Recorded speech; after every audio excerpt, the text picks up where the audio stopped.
say the things that he had done. He was the leading farmer. He was the leading singer.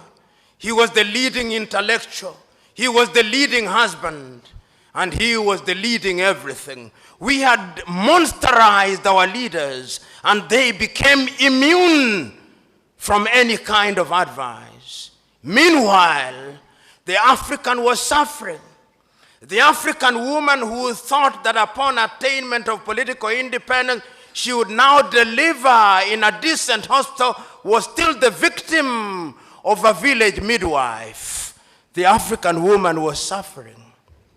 The African woman who thought that they would now get water in a tap in their homes was still running 5 kilometers away to get water. Meanwhile, our monster leaders were laundering their clothes in France and in Paris.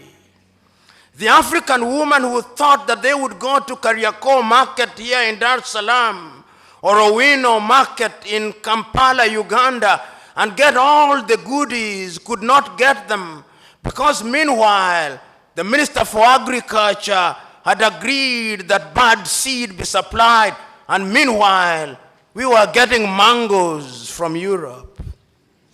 The African woman who thought that they could have food on the table could not have food on the table.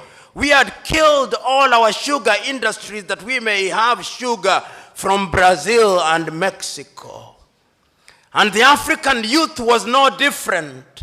The African youth who thought that upon realization of independence, there would be occasion for them to get employment was now being humiliated at the embassies of the United States of America as he struggled to get the almighty green card.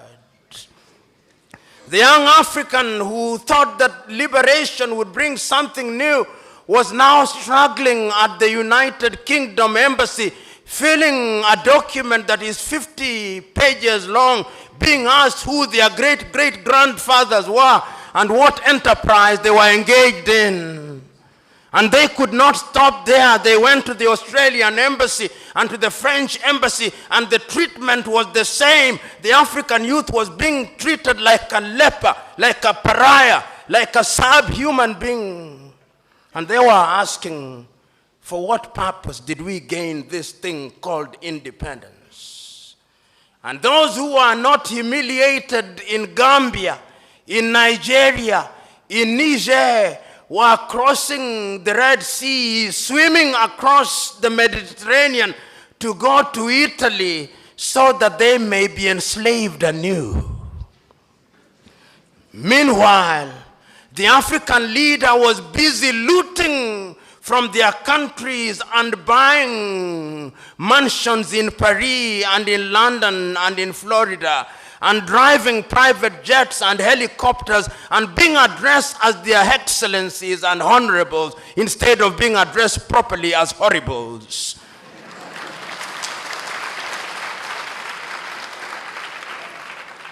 Hygiene had disappeared in African politics. And what had started happening is that a new generation of African leaders who were dissatisfied started emerging. And one need only look at Africa in the 1980s when we begin to see the emergence of a new crop of leaders who are saying, this is not what we fought for. And I can remember so very vividly Ethiopia's Meles Zenawi in 1984 abandoning his medical studies and pursuing the Deg regime of Mengistu Haile Mariam, and he removed Haile Mariam. And there is a sense in which some hygiene has been reintroduced in Ethiopia. And I can remember here, God works in strange ways. Idi Amin made the mortal mistake of assuming that Tanzania and Mwalimu Julius Nyerere could be poked without consequence. He tried, and he died regretting it. And this became, indeed, many of you will remember that this University of Dar es Salaam became the finishing school of latter-day revolutionaries. John Garang de Mabior was here. Yoweri Kaguta Museveni was here. If they were not students, they passed through here because this was the mecca of political revolutionaries.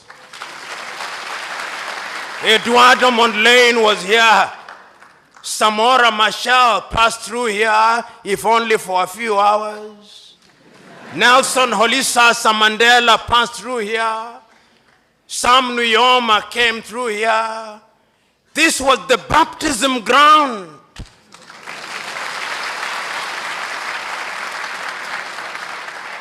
And the high priest was Mwalimu Julius Kambarage Nyerere.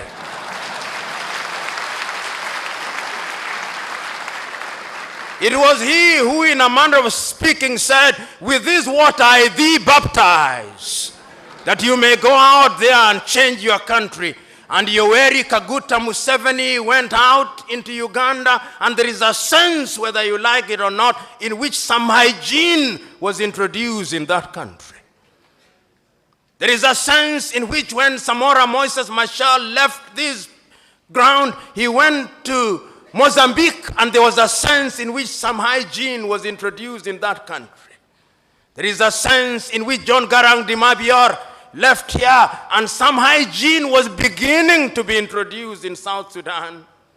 Right now, the story is a little different, but one can see that there was this new crop of leaders who recognized that indeed we had to do something about it. But ladies and gentlemen, what had happened over the years? Let us ask ourselves the fate of Africa. Why I say that there is a need for political hygiene. Africa today has 54 odd countries. And allow me to take you through a tour of Africa, if the moderator will be gracious enough to give me latitude. When you start from the Cape in South Africa, there is a great country which has given birth to great men. 1912, the first political party to be founded in Africa, the African National Congress of Sir Albert Lutuli. That party has given birth to the Mandelas, to the governing Mbekis, to the Reginald Oliver Tambo. There was great pain during the apartheid regime, but wisdom prevailed upon President de Klerk. And in 1994, we created what was called a rainbow nation. Mandela had his honeymoon. Then came Govan Mbeki, or Thabo Mbeki, the son of Govan Mbeki. Then came Jacob Zuma. I do not know where Jacob is taking South Africa. But from where I am, there is need for hygiene in South Africa, because that is a great country, and that is the anchor of Southern Africa. Nelson Mandela left a country that was called the Rainbow Nation. Today I'm beginning to hear them talk about the Zulu and the Xhosa and the Pedi. It is your own Mwalimu Julius Kambarage Nyerere who says, katika karne ya 21 mnasema tupande basi la makabila, hiyo ni ujinga na upumbavu.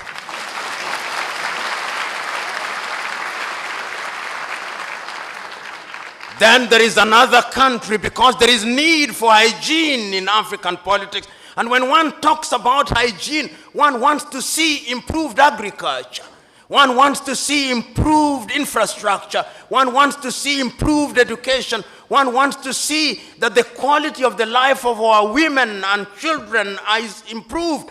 And you go to Namibia, there is a sense in which there is some hygiene there. If only the land question could be solved, that would be a country that is worthy, is moving in the right direction. One can begin to see that. Then you move to Angola, that unfortunate land of Agostinho Neto, and you will remember Holden Roberto and Jonas Malheiro Savimbi. There is a sense in which that country was traumatized.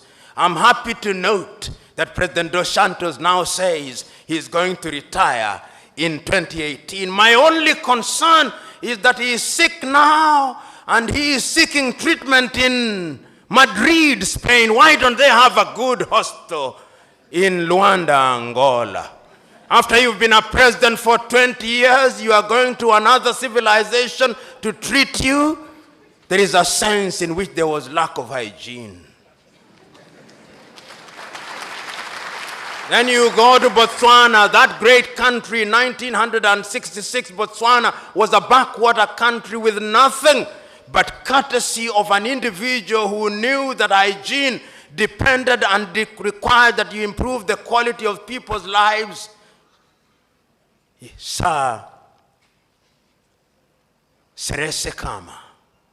And you know, when you have hygiene, even the politics becomes hygienic. And you realize that politics is not a life and death issue.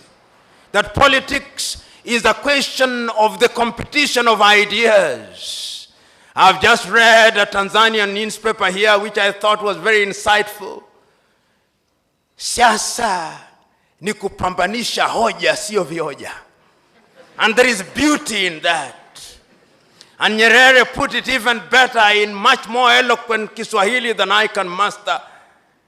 He said, kwanza tutambue ya kwamba ikulu ni mahali patakatifu. But I'm still talking about Botswana, Seretse Khama, Ketumile Masire, Festus Mohai, and Ian Khama. They now know that politics is not life and death. That is a country where there is hygiene. For those who are Afro-pessimists, who think that nothing is happening in Africa, something is happening. They are monsters, but they are also angels. But did they not exist like that even in the heavens? Lucifer alongside Michael and Gabriel? It would appear that as it is in heaven, so it is on earth. And if you go to Mozambique, you can also begin to see that there is a problem there, but there is an attempt at hygiene. You go to Zambia, that is another country, Kenneth David Kaunda. On the day that he left office, Kenneth David Kaunda had only $8,000 in his account. If you ask your typical African Tanzanian councillor today, before Magufuli came in, that was pocket change. After 24 years in power, $8,000 only. Those are people who love their country and sacrifice. There is a need for hygiene in Zambia. It is the only country in the world that I know where when an opposition leader blocks a motorcade, it does not become the offense of obstruction, it becomes the offense of treason. Unprecedented in the world. Hygiene is necessary in that country. And I look forward to hygiene being introduced. Then one comes to Tanzania.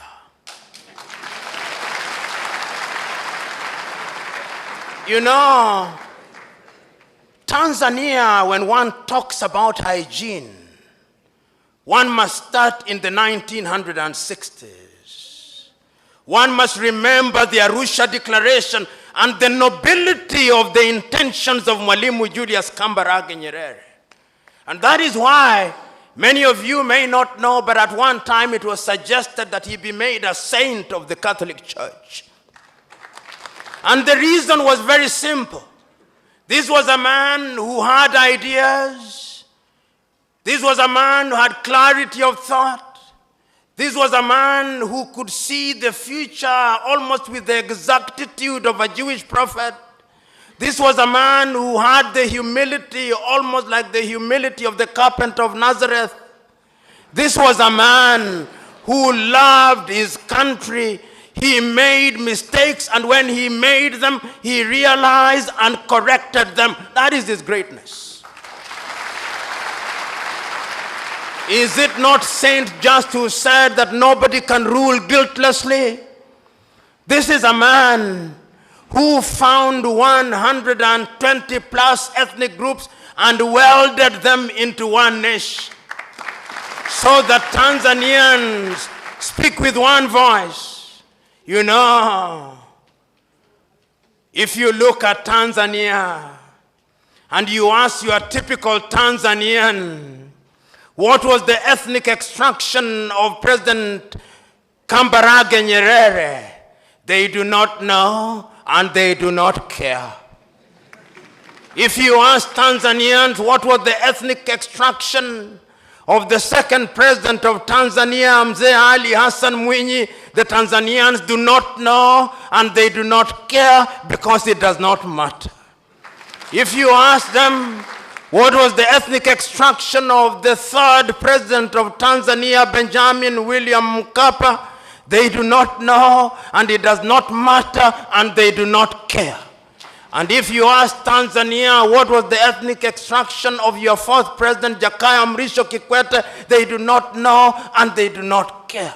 And if you ask them what is the extraction of your fifth president, John Pombe Magufuli, they do not know and they do not care. They only know that he's a bulldozer.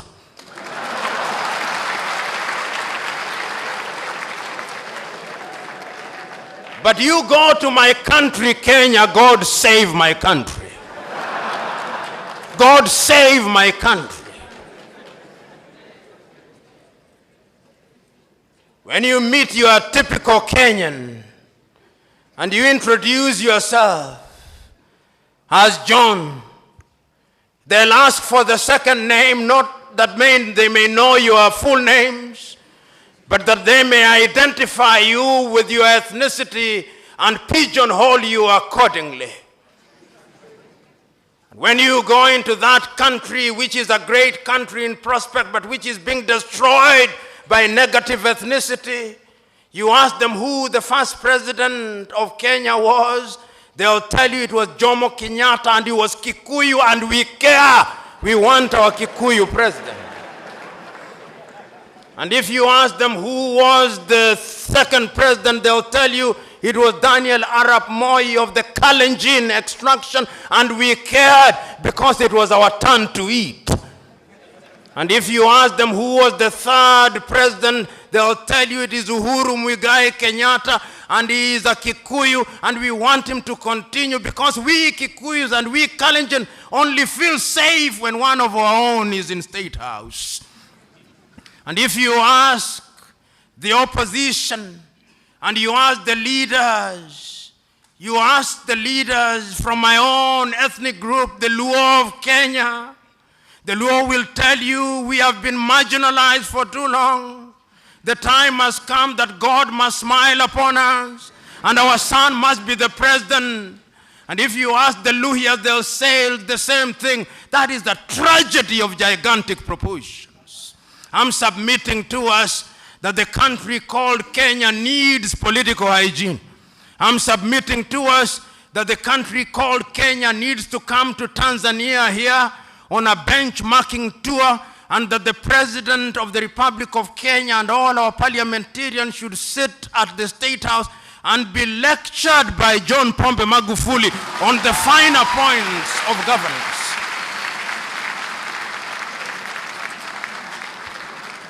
Of course, Mzee Warioba will be there, and other stalwarts will be there. Salim Ahmed Salim will be there. Great Tanzanians will be there. And Nyerere will remind us, katika karne ya 21 tupande basi ya makabila ujinga na upumbavu, because it can destroy a nation. There is need for political hygiene in Kenya. Right now in Nigeria, the Igbos want to secede, and they are being warned by the Yorubas and the Northerners. There is need for political hygiene. But let me also say one of the things that relates to hygiene. Aside from negative ethnicity, there is another thing that has killed Africa and taken away political hygiene: corruption. You know, it would appear that we of the Negroid blood relate very poorly with this thing called money. Money is a useful facility that enables you to do things with ease. But if you allow money to control you and you begin to adore money and you acquire appetite for money, then you are in trouble. And I want to submit to us that Africa is the only continent in the world where upon appointment into political office or upon ascending to the political office, it's as if you have won a lottery ticket to sudden wealth. In Africa, when you are appointed a minister, even the newspapers will say if you are appointed to the Ministry of Finance, he's been appointed to the lucrative Ministry of Finance. If you are appointed to the Ministry of Agriculture or Mining, they say you've been appointed to the lucrative Ministry of Mining. But when you are appointed to the Minister of Culture, they say you've been appointed to the lean Ministry of Culture. In other words, there is a sense in which institutions in Africa appear to believe that he who gets into public office has a license to be a thief. And if you look at many African countries, many African leaders cannot account for their wealth. They have stripped their countries naked. You know, when I look at some of the great leaders of Africa, some who will not be remembered so very fondly by history, I regret. Robert Gabriel Mugabe of Zimbabwe. Nyinyi Waswahili mnasema wali wa kushiba huonekana kwenye sinia. In 1980s, when Mugabe took power, it was said of him that he had the largest number of degrees of any leader in the world, and he had degrees. It was said that he was a passionate revolutionary, and he was a passionate revolutionary. It was said that he had liberated Rhodesia, renamed Zimbabwe into a great country, and for the first 10 years he did a good job. Then something happened. Different commentators have different ways of saying. Some of them say that Sally died and he married Grace and it has never been the same again. I do not know. Some of them said that he became a prisoner of some of his comrades. I do not know. But the only thing that I know is that all the historical dividends he had accumulated have now been squandered. Why? They have been squandered because Robert Gabriel Mugabe now presides over a country where there is 90% unemployment. Robert Gabriel Mugabe now presides over a country which does not have a currency but has a central bank. This is unprecedented in the history of modern civilization. I'm submitting to us that corruption has been at the very heart of the destruction of Africa. That is why we do not have roads. That is why we do not have good hospitals. That is why we cannot feed ourselves in Kenya today. We and Ethiopia, we are importing maize from Mexico. In Liberia, they're importing chicken from Brazil. And in many countries, we cannot even feed ourselves. We do not make our own medicine. Medicine is made as generics in India. We do not even produce our own seeds to plant our fields. They are being made by Syngenta and Monsanto. We do not produce anything because of corruption. But there is a sense in which one can begin to see some hygiene.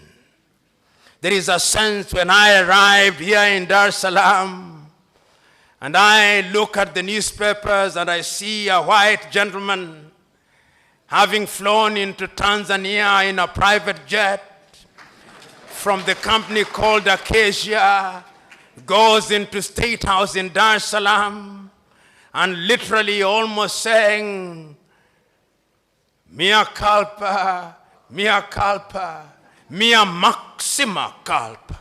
Nimekosa sana, nimekosa sana, nimekosa sana.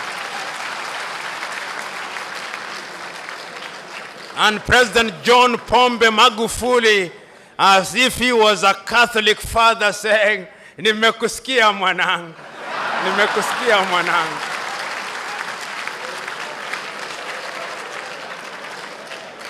Tutakuhurumia lakini kwa masharti. Na masharti ni ya kwamba lazima ulipe ulizozipora. I felt told that there is an African leader who can stand up to international pirates who for 20 years have deprived Tanzania of taxes that would have gone to schools, taxes that would have gone to the health sector, taxes that would have gone to infrastructure, taxes that would have gone into agriculture. John Pombe Magufuli is a breath of fresh air. I know that there are some Tanzanians who may think that he's disrupting their agenda. John Pombe Magufuli disrupt their agenda. For if you come into a country and you find a patient suffering from cancer, you've got to subject them to chemotherapy. And when you administer chemotherapy, the hair will fall out a little. There will be some pain. That pain is necessary because there is no gain without pain. I'm not a Jewish prophet nor related to one. I'm not a member of CCM. But if John Pombe Magufuli continues on this trajectory and has a second term, in the next 10 years, Tanzania will be one of the largest economies in this country.